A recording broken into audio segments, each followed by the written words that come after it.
जय श्री श्याम भक्तों। बैसाख का पावन महीना चल रहा है और इस पावन महीने में हम कुछ भी दान पुण्य कथा भजन श्रवण स्नान वगैरह कर लेते हैं, उसका हमें करोड़ों करोड़ों गुना फल की प्राप्ति मिलती है, शुभता की प्राप्ति मिलती है, पुण्य की प्राप्ति मिलती है। आज हम बैसाख मास के 24वां अध्याय के पाठ का स्मरण करेंगे जो भगवान विष्णु जी को अति प्रिय है। बोले विष्णु भगवान की जय। बैसाख मास में अगर हम तनिक भर भी कोई भी पुण्य करते हैं या स्नान कर लेते हैं सुबह उठ के, या दिन में किसी भी टाइम पर भी आप कथा का स्मरण कर ले, तो भी हमारे जीवन में करोड़ों करोड़ों गुना शुभता फल की प्राप्ति होती है। अगर आपने अभी तक बैसाख मास का स्नान और कथा का स्मरण नहीं किया है तो आप आज से ही कथा का स्मरण कर सकते हैं। बोले विष्णु भगवान की जय। श्री कृष्ण गोविंद हरे मुरारी, हे नाथ नारायण वासुदेवा। श्री कृष्ण गोविंद हरे मुरारी, हे नाथ नारायण वासुदेवा। अब तक हमने सुना था कि पितृस्वर पूर्ववत पिंड भाग प्राप्त करने लगे। राक्षसों के हार जाने पर मुनि स्वाध्याय में तुष्ट हुए, तभी से संसार में यह अक्षय तृतीया प्रख्यात है। यह देवता ऋषि प्रतिगण पितृगण सबको संतोष देने वाली है, अतः यह सब कर्मों को काटने वाली सबसे पुण्यतम है। यह अक्षय तृतीया मनुष्य को भक्ति और मुक्ति देने वाली है। अब सुतदेव जी बोले, हे राजन, इन सब पुण्य वर्धिनी तिथियों में शुक्ल पक्ष की द्वादशी संपूर्ण पाप नाश करने वाली है। जिसने इन द्वादशी का सेवन नहीं किया उसके दान तप और उपोषण व्रतादि करने से क्या फल है, इष्टापूर्त से क्या फल है। जो फल गंगा पर ग्रहण के समय सहस्त्र गोदान करने से मिलता है, वही बैसाख मास में द्वादशी के दिन योग्य ब्राह्मण को अर्पण करने से होता है। गंगा में दुर्भिक्ष के समय प्रतिदिन करोड़ों मनुष्य को भोजन कराने से जो फल मिलता है, वही द्वादशी के दिन एक ब्राह्मण को भोजन देने से मिलता है। जो शुक्ल पक्ष की द्वादशी के दिन एक चुटकी अन्न भी सुपात्र ब्राह्मण को दे देता है, उसे कोटि ब्राह्मण भोजन का फल मिलता है। जो मधु सहित तिल के पात्र का दान द्वादशी के दिन करता है, वह संपूर्ण बंधनों से छूट विष्णु लोक को चला जाता है।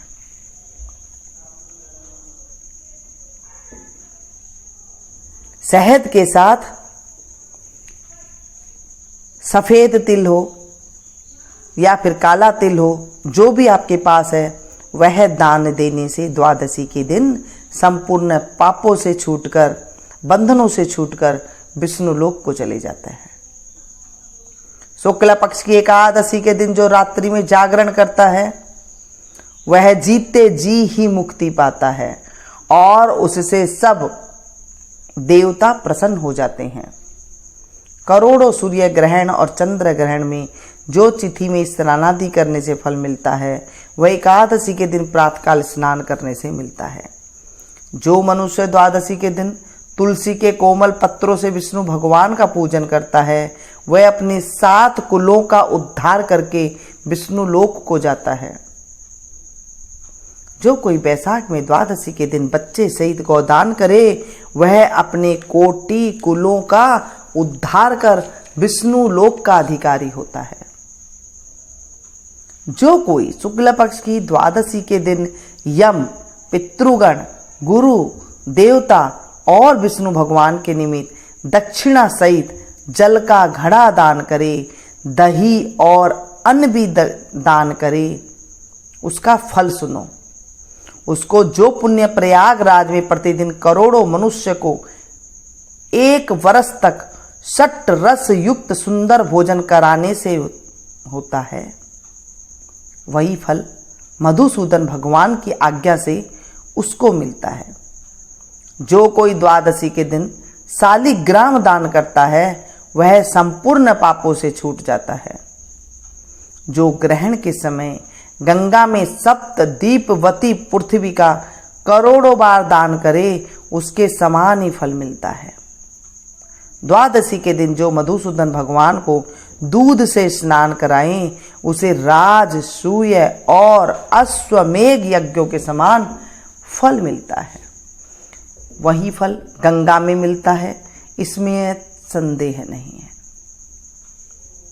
त्रयोदशी के दिन जो दूध और दही मिलाकर विष्णु भगवान का पूजन करे उसमें शर्करा मधु और धूर्त मिला मधुसूदन भगवान की प्रसन्नता के लिए भक्ति पूर्वक पंचामृत से भगवान को स्नान करावे, वह अपने सब कुलों का उद्धार कर विष्णु लोक को जाता है। जो सायंकाल के समय विष्णु भगवान की प्रसन्नता के निमित्त शरबत दान करे उसके पहले के पाप ऐसे दूर हो जाते हैं जैसे सर्प अपनी पुरानी कैंचुली छोड़ देता है। सायंकाल के समय जो रसीली ककड़ी दान करे वह उसके रस के प्रताप से कर्म बंधनों से मुक्त पाता है। जो कोई ईख अथवा आम दान करता है उसके कुटुंब में 100 पीढ़ी तक बराबर संतान चलती रहती है। जो द्वादशी के दिन सायंकाल के समय चंदनादि दान करे वह आने वाली व्याधियों से सदैव मुक्त रहता है। हे राजन, द्वादशी के शुक्ल पक्ष में जो कुछ भी पुण्य किया जाता है वह अक्षय फल का दाता होता है। हे राजन, इसकी प्रख्याति क्यों हुई है यह भी मैं तेरे सामने कहता हूं। इसके सुनने से संपूर्ण पाप दूर हो जाते हैं और अत्यंत मंगलकारी होता है। इसको सुनाने से संपूर्ण पाप दूर हो जाते हैं। प्राचीन समय में कश्मीर देश में एक देवव्रत नामक ब्राह्मण हुआ था। उसकी मालिनी नाम की एक पाप रूपी पुत्री हुई। वह कन्या सत्यशील नाम के एक बड़े विद्वान ब्राह्मण से ब्याही गई। उससे विवाह करके वे अपने यमन नाम देश को चला गया। वह रूप यौवन संयुक्ता कभी भी पति की प्रिय न हुई और वह निष्ठुर उससे सदा द्वेष रखे। उसके अतिरिक्त किसी से भी कुछ द्वेष न रखे। अपने पति पर क्रोध कर वशीकरण करने की इच्छा से उसने अन्य स्त्रियों से पूछा जिनको पहले उनके पतियों ने त्याग दिया था। तब वे बोली, तेरा पति वशीभूत हो जाएगा, हमें अच्छी तरह विश्वास है। हमने तो वशीकरण की औषधि से अपने पति को वश में कर लिया। तू योगिनी के पास जाकर वह सुंदर औषधि दे देगी। तू सोच विचार मत कर, तेरा पति तेरे दास के समान हो जाएगा। तब हे राजन, वह उनके कथानुसार योगिनी के मंदिर में जा योगिनी को अत्यंत प्रसन्न करने लगी तथा वह दुराचारिणी बहुत शीघ्र ही उस कुटी में पहुंची जहां 100 स्तंभ बने हुए थे। वह कुटी बहुत लंबी चौड़ी कांतिमान थी।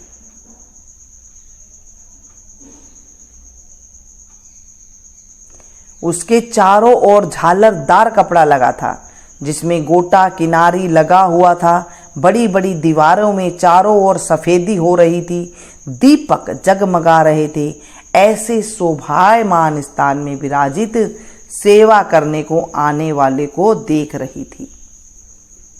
रुद्राक्ष की माला से जप कर रही थी। इस प्रकार योगिनी ने जब उस स्त्री ने स्त्री से प्रार्थना की। तब योगिनी ने प्रसन्न हो जब योगिनी से प्रार्थना की तो योगिनी ने प्रसन्न हो मन को क्षोभ कराने वाला मंत्र बतलाए। तब उसने नमस्कार कर पैर की हीरों से जड़ी हुई अंगूठी जो बहुत ज्यादा चमक रही थी उसे भेंट कर दी, जिसमें सुंदर जड़ा हुआ सुवर्ण सूर्य की कांति के समान प्रकाश देता था। पांव की अंगूठी देख योगिनी अत्यंत प्रसन्न हो गई। पति के अपमान से व्यथित हृदय का वृतांत जान हित की बात कहने लगी। यह रक्षा चूर्ण संपूर्ण प्राणियों को वश में करने वाला है। यह चूर्ण अपने पति को दे, उसकी गिरवा की रक्षा करना, तो तेरे पति तेरे बस में हो जाएगा और किसी के पास न जाएगा तथा तेरे दुष्चरित्रों को देखकर भी कुछ नहीं कहेगा। वह उस चूर्ण को लेकर अपने घर आई और संध्या समय दूध में मिलाकर वह चूर्ण को दे दिया और गिरवा की रक्षा कर दी और कुछ विचार नहीं किया। हे राजन, उस चूर्ण को पीने से उसे क्षय रोग हो गया, जिससे वह दिनों दिन क्षीण होने लगा और उसके गुहस्थान के दुष्ट घाव होने से कीड़े पड़ गए। जब कुछ दिन में पति की ऐसी दशा हो गई तो वह दुष्ट पुंचली इच्छा पूर्वक विचरने लगी। तेज क्षीण हो जाने से व्याकुल इंद्री वाला वह पति रात दिन त्राही त्राही पुकारने लगा और बोला, हे शोभते, मैं तेरा दास हूं, मैं तेरी शरण में हूं, मेरी रक्षा कर। मैं पर स्त्री की इच्छा नहीं करता हूं। हे राजन, अपने पति के ऐसे वृत्तांत को सुनकर बहुत घबराई और सोचने लगी कि पति जीवित रहेगा तो मैं गहने कपड़े पहनती रहूंगी। ऐसा सोच दौड़कर वह योगिनी के पास गई और उससे सब वृत्तांत कहा। तब उसने पहली औषधि का दाह शांत करने के निमित्त दूसरी औषधि दी। औषधि के देते ही तत्क्षण उसका पति स्वस्थ हो गया, जिससे पहले चूर्ण से उत्पन्न हुआ दाह इससे शांत हुआ। तब से पति घर में ही रहता है और उसका वशीभूत हो गया। घर के काम के बहाने से उपपति घर में आकर निवास करते। इसी प्रकार सब जाति के व्यभिचारी मनुष्य घर में आते रहते थे, परंतु उसे स्त्री के आगे कुछ भी कहने की शक्ति न थी। इसी पाप के कारण उसके शरीर में भयानक पाप नाशक कीड़े पड़ गए। उन कीड़ों ने उसकी नाक, जीवा और दोनों कानों में छेद कर दिए। स्तन कट गए, उंगलियों की ठोड़ बंध गई और पांवों से लूली हो गई। ऐसे कष्ट भोग कर अंत में देह त्याग नरक भोगने लगी तथा 15 सहस्त्र वर्ष तक ताम्र भांड नामक नगर में दग्ध होती रही। फिर 100 जन्म तक बार बार कुत्ते की योनि में पड़ी। नाक कट रही है, कान फट रहे हैं, मस्तक में कीड़े पड़ रहे हैं, पूंछ कट गई है, टांग लंगड़ी हो गई है। इस दशा में वह घर घर घूमती थी। पीछे सो वीर देश में पदम बंधु नामक ब्राह्मण की दासी के घर कुतिया बनी और अत्यंत दुख से व्याकुल, कान टूटे, नाक कटी फटी और पूंछ छिन्न भिन्न, मस्तक में कीड़े पड़े रहते थे तथा योनि में भी कीड़े पड़े रहते थे। इस प्रकार उस जन्म में भी अनेक क्लेशों को सहन करती। देव योग से जब कर्म फल पूरा हो गया तो वैशाख मास में मेष की संक्रांति में शुक्ल पक्ष की द्वादशी के दिन पदम बंधु का पुत्र नदी में स्नान कर पवित्र हो गीले वस्त्रों से घर आया। वहां तुलसी स्तंभ के पास उसने अपने चरण धोए। उसी स्तंभ के नीचे वह कुतिया सो रही थी। अतः सूर्य उदय से पहले वह कुतिया उस चरणों के धोए जल में लेट गई, जिससे उसके सब अशुभ कर्म तत्काल नष्ट हो गए और पूर्व जन्म की याद हो आई। अपने पूर्व जन्म के किए कर्मों को सोच सोचकर ताप से व्याकुल होकर बेचारी करुण स्वर से त्राही त्राही करने लगी और भय से व्याकुल हो उस मुनि से अपने कर्मों का वर्णन करने लगी कि मैंने अपने पति को विष दिया, फिर अनेक प्रकार के दुष्चरित्र किए। हे ब्राह्मण, जो कई धर्महीना दुराचारी स्त्री अपने पति को वश में करती है, वह मेरी ही भांति ताम्र भांड नामक नरक में जाकर तपाई जाती है। पति ही नाथ है, पति ही स्वामी है, पति ही देवता है, उसके संग अनर्थ करके स्त्री सुख कैसे पा सकती है। जो कोई अपने पति को दुख देती है वह 100 जन्म तक पर्याप्त कुत्ते की योनि पावे और शरीर में असंख्य कीड़े पड़ जाते हैं। अतः हे ब्राह्मण, स्त्री को उचित ही है कि वह सदा अपने पति की आज्ञा माने। मैं तुम्हारे सन्मुख खड़ी हूं, यदि तुम आज मेरा उद्धार कर दो तो फिर मुझे नीच योनि नहीं मिलेगी। हे ब्राह्मण, मैं बड़ी दुष्टा दुराचारिणी और खोटी हूं। अपना सुकृत मुझे देकर मेरा उद्धार करो। बैसाख शुक्ल पक्ष में पुण्य को बढ़ाने वाली द्वादशी के दिन स्नान दानादि अन्न भोजन आदि जो सुकृत आपने किया है वह मुझे दे दो। हे ब्राह्मण, इस सुकृत के प्रभाव से मेरी मुक्ति हो जाएगी।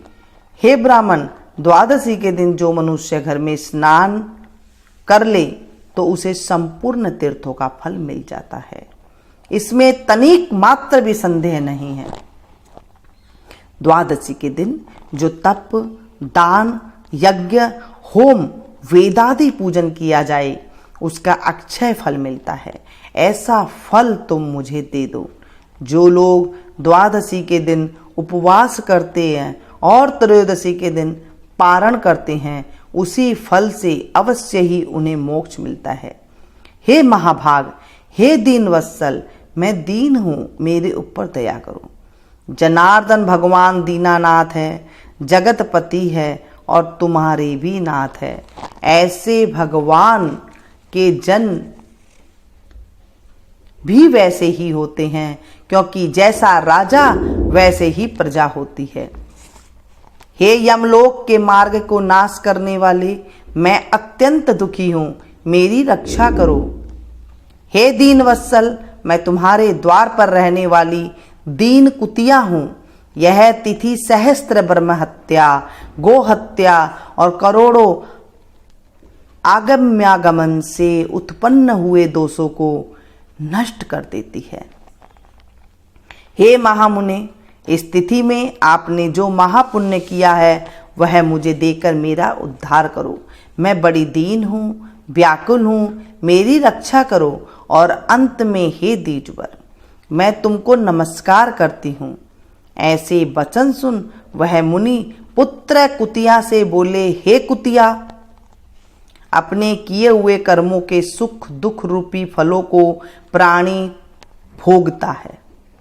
हे दुराचारिणी, क्षुद्र, क्या करेगी जिसने रक्षा चुनादी द्वारा अपने पति को वशीभूत किया। साधु के प्रति जो पाप करता है वह उसी को दुख देता है,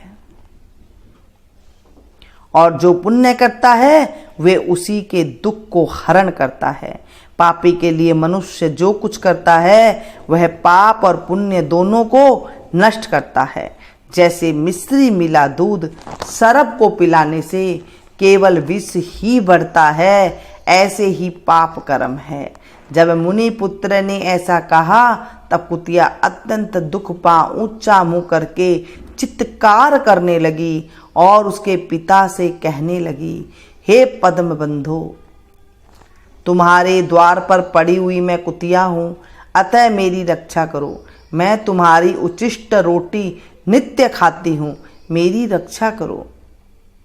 क्योंकि गृहस्थी महात्माओं के घर पर जो पड़े हैं उनका उद्धार करना आवश्यक कर्तव्य है, ऐसा वेद वेत्ताओं का मत है।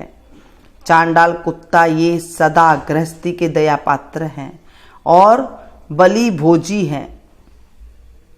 अपने पाले हुए असमर्थ रोग से पीड़ित का जो उद्धार नहीं करते हैं वे अवश्य ही नरक में पड़ते हैं, इसमें संदेह नहीं। यह सब वेद वेत्ताओं का मत है। सब संसार का कर्ता एक ही परमात्मा है, वह सबको रचकर स्वयं सब जीवों का दारादि रूप से पालन करता है। अतएव अपने पाले हुए की रक्षा करना भगवान की आज्ञा है। उस पोष्य रक्षा रूपी भगवान की आज्ञा को उल्लंघन कर जो अज्ञानी बने हैं वह भगवत कोप से अपने सर्वस्व को नष्ट कर अंत में नरकगामी होता है। यह कर्म कर्तव्य है और तुम दयालु हो, अतएव मुझ दुर्बुद्धि का उद्धार करो। घर के भीतर दुख से आर्त कुतिया के ऐसे वाक्य सुनकर पदम बंधु शीघ्र ही घर से बाहर आए और कुतिया से पूछने लगे, क्या बात है? तब पुत्र ने सब कथा का वर्णन किया तो अपने पुत्र के वचन सुन विस्मित हो कहने लगे, मेरा पुत्र होकर तूने यह क्या कहा? हे पुत्र, साधुओं का ऐसा वाक्य कहना अनुचित है। अपनी ही आत्मा का सुख देने वाले पापी औरों से तिरस्कृत किए जाते हैं। हे पुत्र, देखो, संपूर्ण प्राणी परोपकार के ही लिए हैं। चंद्रमा, सूर्य, पवन, पृथ्वी, अग्नि, जल, चंदन, वृक्ष और महात्मा लोभ सभी परोपकार में स्थित है। हे पुत्र, दधीची ने देवताओं के उपकार के लिए दैत्यों को महाबली जान अपनी हड्डी निकाल को दे दी।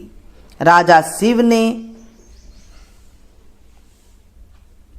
शिवी ने कबूतर के बदले अपना मांस काट कर दे दिया जब भूखे स्वेन ने कबूतर के ऊपर छलांग मारी थी।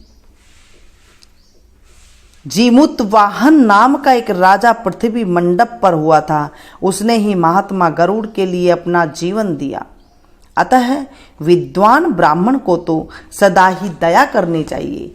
मेघ शुद्ध स्थान पर बरसता है तो क्या अशुद्ध स्थान पर नहीं बरसता है? क्या चंद्रमा चांडाल के घर प्रकाश नहीं करता है? इसलिए बार बार प्रार्थना करती हुई इस कुतिया के दुख को अपने पुण्य के प्रभाव से दूर करूंगा।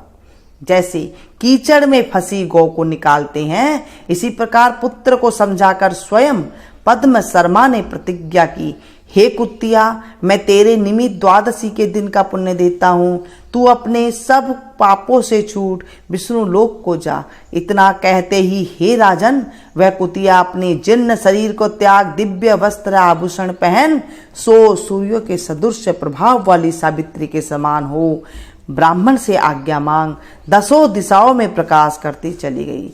स्वर्ग में अनेक प्रकार के महाभोगों को भोग, पृथ्वी पर नारायण भगवान के अनुग्रह से बैसाख शुक्ला द्वादशी के प्रभाव से उर्वशी नाम की श्रेष्ठ अंगों वाली देवताओं की प्रिय अप्सरा हुई, जिससे योगी जन योग द्वारा प्राप्त करते हैं। ऐसे अग्नि तुल्य प्रकाश से श्रेष्ठ परामार्थ रूप को प्राप्त कर संत जन भी मोहित हो जाते हैं।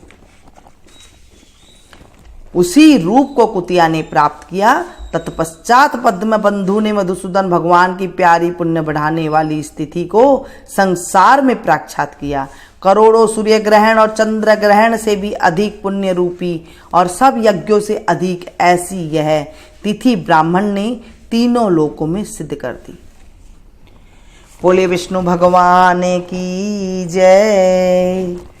श्रीमन नारायण नारायण नारायण, भजमन नारायण नारायण नारायण।